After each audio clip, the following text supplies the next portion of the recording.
네, 오늘 저는 주신 말씀을 통해서 자유를 위한 부르심이라고 하는 제목을 가지고 하나님 말씀을 증거하겠습니다. 지난주에는 성도들이 누리는 자유함에 대해서 말씀을 나누었습니다. 오늘은 하나님 주신 자유를 어떻게 우리가 사용하고 또 선용해야 되는가에 대해서 함께 말씀을 나누겠습니다. 하나님 주신 자유는 우리 마음대로, 우리 생각대로 쓰라고 주신 것이 결코 아닙니다. 하나님의 자유는 그것을 가지고 하나님이 원하시는 곳에 하나님이 원하시는 일을 하라고 하나님께서 자유를 허락해 주신 것입니다. 저는 본문에서 몇 가지 교훈을 얻고자 합니다. 첫 번째는 진정한 자유는 사랑으로 종노릇하는 데서 나타나는 것입니다. 우리 현대 기독교를 보게 되면 하나님 말씀하신 것처럼 우리가 빛과 소금의 직분을 감당해야 됨에도 불구하고 세상 가운데 빛과 소금의 직분을 감당하지 못하고 세상의 외면을 받고 있습니다. 기독교의 공신력은 갈수록 더 추락하고 있습니다. 그래서 기독교를 말할 때 우리 스스로도 부끄러운 기독교, 부끄러운 기독교인, 또 부끄러운 목사라 해도 과언이 아닐 정도가 되었습니다.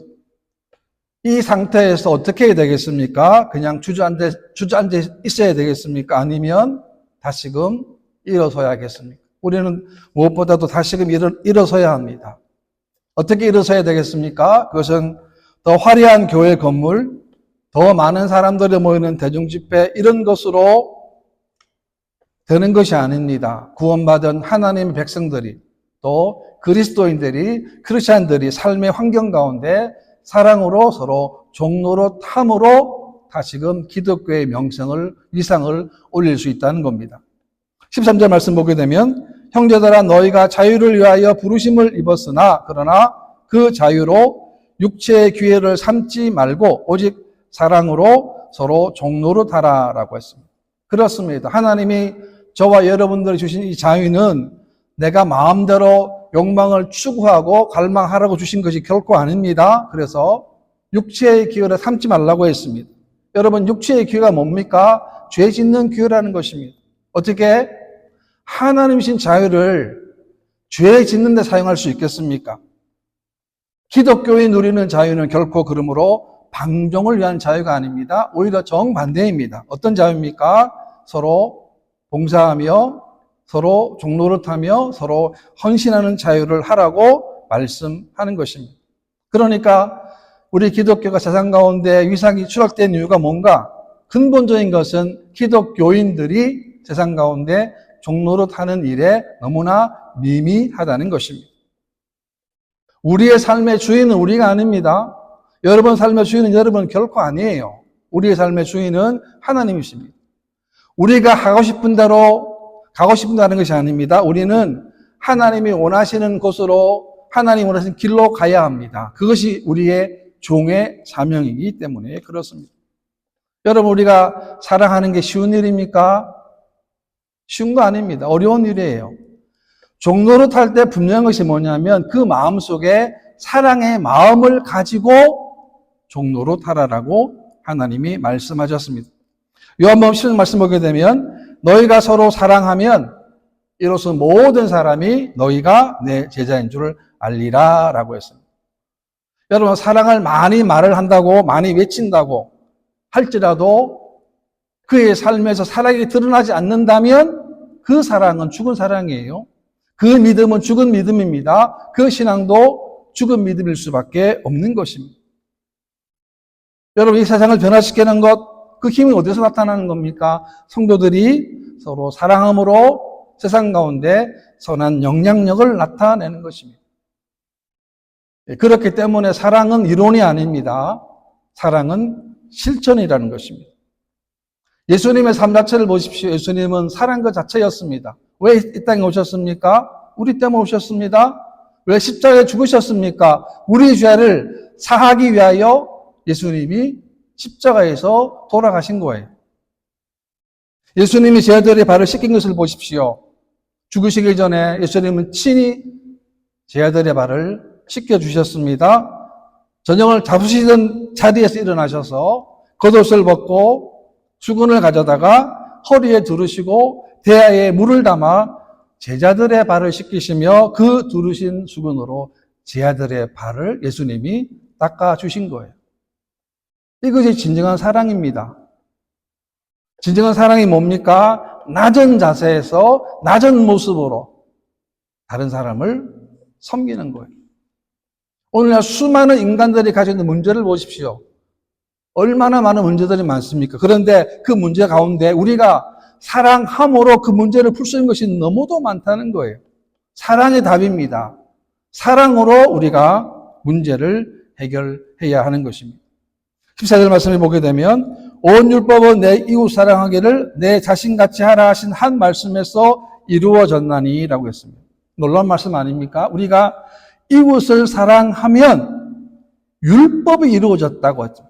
무슨 말입니까? 율법은 우리가 이웃 사랑을 통해서 이루어짐을 말씀하는 거예요.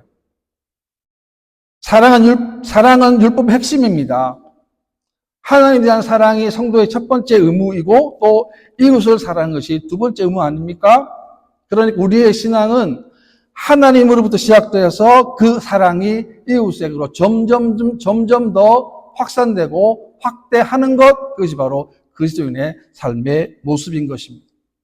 15절입니다. 만일 서로 물고 먹으면 피차 멸망할까 조심하라 라고 했습니다. 여러분, 사랑하지 않게 되면 어떻게 되느냐? 서로 물고 먹으면 피차, 다 마찬가지라는 거죠. 다 망한다는 거예요. 얼마나 무서운 경고입니까? 우리 신앙생활 하다 보면 갈등이 생길 수밖에 없습니다. 우리는 다 다른 생각을 가지고 있고 다른 환경에서 자라왔고 다른 삶의 모습이 있기 때문에 그렇습니다. 그러나 교회는 그 갈등을 잘 해결하고 해소를 해야 하는 것입니다. 그렇지 않으면 물고 먹으면 피차 멸망할까라고 조심하라고 한 말씀을 우리가 새겨 들어야 하는 것입니다. 그러므로 우리 성도의 자유라고 하는 것은 방종의 자유가 아닙니다. 통제받는 또 통제하는 자유라고 하는 것입니다. 우리가 어떤 일보다도 사랑하는 일에 실패하게 되면 피차가 이와 같은 어려움을 겪게 된다는 것입니다. 오늘날 교회가 어려운 점들이 많습니다. 더 이상 부흥도 안 되고 청년들이나 또 어린이 유년부들 교육기관들이 점점 어려움 겪고 있는 것 사실입니다. 그러나 가장 중요한 게 뭐냐? 여러분, 성도들에게 사랑이 없다는 거예요. 사랑이 없다는 겁니다. 원래는 있었습니다. 하나님 사랑을 충만했습니다. 은혜로 왔습니다. 그런데 그 사랑의 자리가 세상으로 가득 찬 거예요. 그래서 우리는 다시 회복해야 됩니다. 우리 마음속에 하나님, 우리 마음 심령 속에 원래 주셨던 그 하나님의 사랑이 우리 안에 가득하도록 여러분 기도하시는 저 여러분 되시기를 바랍니다. 그 다음에 두 번째는 성령을 따라 행함으로 육체의 욕심을 이길 수 있다는 겁니다. 16절인데요. 내가 이르노니 너희는 성령을 따라 행하라. 그리하면 육체의 욕심을 이루지 아니하리라 라고 했습니다. 육체의 욕심이 뭐냐 하면 육체의 욕심은 하나님의 뜻과 반대되는 것, 다시 말해 인간의 욕구를 말합니다. 이 인간의 욕구, 욕망, 갈망을 이기려면 우리가 하나님의 성령을 따라 행해야 한다고 성경은 분명히 말씀하고 있는 것입니다. 성령 인도를 받습니다. 성령의 지시를 받습니다. 또 성령님 말씀에 우리가 순종하는 삶을 사는 거예요. 우리가 매일매일의 삶이 하나님 보실 때에 우리가 하나님의 성령님 주시는 그 말씀대로 순종할 때에 우리가 육체의 욕심을 이루지 않게 되는 것입니다. 왜 실패합니까?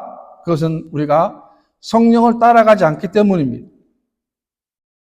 오늘날에도 세상적인 욕망 때문에 하나님 나라를 잃어버린 자들이 많이 있다는 거예요. 왜 그런가? 왜 그렇습니까? 욕심을 따라, 육신을 따라 살아가기 때문에 그렇습니다. 존 버년을 보게 되면, 존 버년이 감옥에 들어갔는데, 어느 날 간수가 존 버년에게 너희 가족들을 한번 만나보고 오라고 했습니다. 그 말을 듣고 존 버년이 감옥을 떠났어요. 가족을 만나러 이제 몰래 간 거죠. 가다가 보니까 하나님의 성령님이 존 번연에게 깨우침을 주시는 거예요. 이건 아니다. 그래서 가는 길을 가다가 다시 감옥으로 돌아왔습니다. 그리고 난 다음에 1시간 뒤에 왕이 감옥에 시찰을 온 거예요. 번연을 본 거예요. 만약 그 자리에 없었다 그러면 어떻게 되겠습니까? 간수장도 번연도 마찬가지예요. 가족이 보고 싶죠. 감옥에 있으니까 얼마나 보고 싶겠습니까? 그런데 가족 보고 싶은 마음보다는 하나님의 성령님의 감동과 지시를 따랐기 때문에 둘 다 살아나게 된 것입니다. 우리는 우리가 가진 죄의 본성을 절대 과소평가할 수 없습니다. 왜냐하면 그것이 언제 충동적으로 나올지 모르기 때문에 그렇습니다. 육체의 본능은 우리 안에 가라앉아 있어요. 없는 게 아닙니다. 가라앉아 있는데 그것이 어느 순간에 떠오르게 되는 거예요. 그렇기 때문에 우리는 날마다 하나님의 성령님의 인도를 받지 않으면 어느 순간에 육적인 소욕이 나를 지배하고 나를 장악하게 되는 거예요. 우리 초등학교에서 운동회를 하는 걸 보게 되면 빠지지 않는 것이 있는데 그것은 여러분 줄다리기입니다. 두 팀이 큰 줄을 두고 중앙에 두고 양 팀을 나누어 가지고 힘을 다해서 자기 쪽으로 당기지 않습니까? 마지막에 보게 되면 어떻게 되냐면 누가 끌려갑니까? 힘이 있는 쪽으로 결국에는 끌려가게 되는 거예요. 마찬가지입니다. 우리가 세상 가운데 힘 있는 쪽, 하나님의 성령을 따라가야만 육체의 소욕을 이기게 된다는 것입니다. 우리 지난주에 여러분 성경 암송이 뭐였습니까? 하나님 우리들에게 복 주시기를 원하고 하나님 우리를 지키시기를 원한다는 것이 지난 연주 말씀인데요. 그렇습니다. 하나님 우리들에게 언제나 복 주시기를 원하고 언제나 지켜주시기를 원한다는 거예요. 그러려면 우리가 이 땅에서 하나님의 성령님의 인도를 계속 받아야 돼요. 아무리 지식이 많고 경험이 풍부하다 할지라도 사단의 권세를 이길 힘이 우리에게는 없기 때문에 그렇습니다. 그래서 우리가 하나님의 성령 인도를 받기 위해서는 날마다 기도와 날마다 말씀과 날마다 순종이 없는 삶은 성령 인도를 알기는 알지만 직접적으로 체험하지 못하는 거예요. 왜? 그 시간이 너무나 귀한데 그 시간을 잊어버렸기 때문에 그렇습니다. 왜 성경을 보라 그럽니까? 왜 기도하라 그럽니까? 왜 하나님 말씀 순종하라 그럽니까? 그 과정이 우리가 하나님의 성령 인도를 받기 때문에 그렇습니다. 제가 최근에 어느 식당에 가서 이제 밥을 먹기 전에 주차장에 차를 주차하러 갔는데 마침 주차할 곳이 없어요. 가득 차 있어요, 주차장에. 그런데 참 특이하게도 어떤 아주 오래된 구형 밴이 보통 이렇게 일직선으로 차를 주차해 놓는데 그 차는 이렇게 블록 2개를 해서 이렇게 대각선으로 주차를 해놨어요. 처음 봤습니다. 왜 저 차는 그렇게 주차를 저렇게 이상하게 해놨을까? 주차할 곳이 없는데 다른 사람들이 주차할 곳 찾는데 왜 이렇게 한 차가 왜 두 공간으로 해놨을까? 그때는 몰랐어요. 제가 들어갔다가 다시 나와서 차에서 뭘 좀 가지러 나오는데 그때 보니까 뭘 봤냐면 할머니 두 분이 두 분, 세 분이 있었어요. 어떤 할머니인가 하면 휠체어를 탄 분이셨어요. 그 무거운 휠체어를 할머님들이 밀고 가시는 거예요. 그러니까 보통 주차하는 것처럼 대놓으면 휠체어를 그 차 안으로 들어놓을 수가 없는 거예요. 그러니까 그 차 할머님들이 차를 대각선으로 이렇게 주차를 시켜 놓은 거예요. 뭘 말합니까? 뭘 제가 깨달았겠습니까? 이 세상 가운데 절대로 눈에 보이는 대로 함부로 판단하지 말라는 거예요. 그 일에는 분명히 우리가 알지 못한 뭔가가 있다는 거예요. 그래서 우리 세상 가운데 하나님의 성령 인도를 받아야 합니다. 10절입니다. 육체의 소욕은 성령을 거스리고 성령은 육체를 거스르나니 이 둘이 서로 대적하므로 너희가 원하는 것을 하지 못하게 하려 함이니라 라고 말씀하고 있습니다. 이 말씀 보게 되면 우리가 하고 싶은 거를 하나님 성령님이 못하게 막으신다. 왜? 거스른다는 거예요. 서로 충돌하게 한다는 거예요. 하나님의 성령께서는 우리로 하여금 우리가 욕심대로 행하지 못하도록 한다는 거예요. 얼마나 감사합니까? 만약에 여러분들이 지금까지 살아오면서 하나님 인도가 아니고 성령 인도가 아니었다고 한다면 내 마음대로 내 계획대로 살아왔다고 한다면 우리 인생이 얼마나 파탄이 났겠습니까? 그런데 하나님 그 길을 다 막으시고 하나님의 성령님이 인도하신 그 길을 가도록 저 여러분들을 이끌어 주셨다라고 하는 것입니다. 그래서 여러분들 우리가 삶 가운데 하나님의 성령님이 불편을 생각해서 하면 안 된다는 거예요. 민수기 22장을 보게 되면 모압의 발락이 이스라엘에게 함께 하신 하나님의 역사를 듣고는 두려워했습니다. 그래서 장꾀를 냈는데 그것이 뭐냐면 이스라엘의 선지자 발람에게 이스라엘을 저주하도록 한 거예요. 그래서 대표를 파견해서 발람을 회유했습니다. 물론 물질이겠죠. 하나님께서 발람에게 그와 같은 일을 하지 말라라고 하십니다. 그런데 발람이 더 많은 재물과 더 많은 사람으로 유혹하자 처음에 마음이 변했습니다. 여러분, 발람의 목적이 무엇이었습니까? 재물이었고 탐심이었다라고 하는 거예요. 우리가 성령 인도를 받지 못하면 이런 자신의 욕망에 우리가 문을 열 수 있다는 것을 영적으로 교훈하는 것입니다. 18절입니다. 너희가 만일 성령 인도하시는 바가 되면 율법 아래에 있지 아니하리라 라고 합니다. 여러분, 성령 인도를 받는 것이 뭐냐? 율법 아래에 있지 않다라고 분명히 말씀하는 거예요. 왜냐하면 우리가 성령을 쫓아 살아가는 삶이 바로 율법의 의를 이루는 삶이기 때문에 그렇습니다. 19절입니다. 육체의 일은 분명하니 곧 음행과 더러운 것과 호색. 육체의 일은 분명합니다.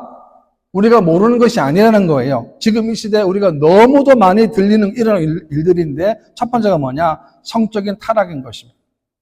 음행입니다. 더러운 것입니다. 호색한 거예요. 이거 다 육체의 일입니다. 성적인 타락을 말합니다. 1절입니다. 우상 숭배와 주술과 원수 맺는 것, 분쟁과 시기와 분냉과 당 짓는 것과 분열함과 이단과 이런 것이 육체의 일이라는 거예요.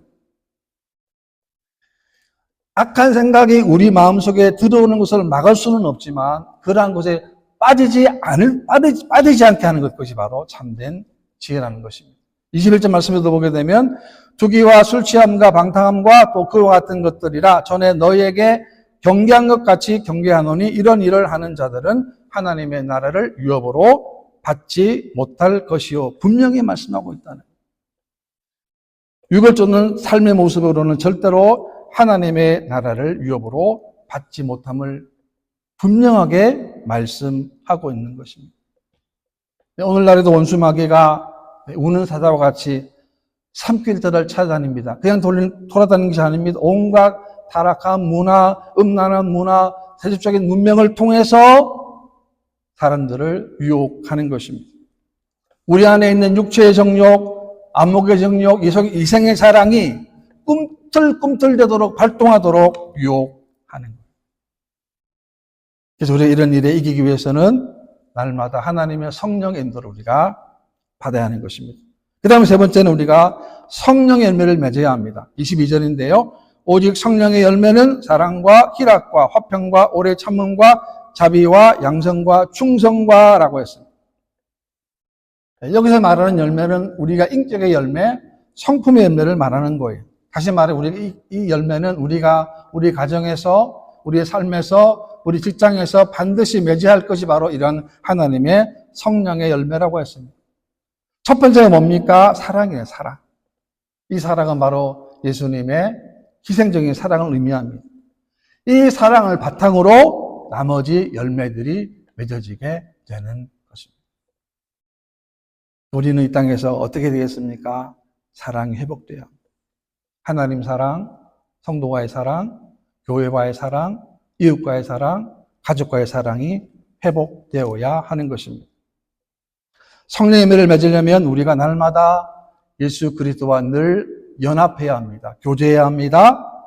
예수님과 동행해야 됩니다. 예수님과 기도하고 간구하고 예수님과 소통이 잘 되어야 됩니다. 이런 소통 가운데 우리가 하나님 원하시는 성령의 열매를 맺게 되는 것입니다.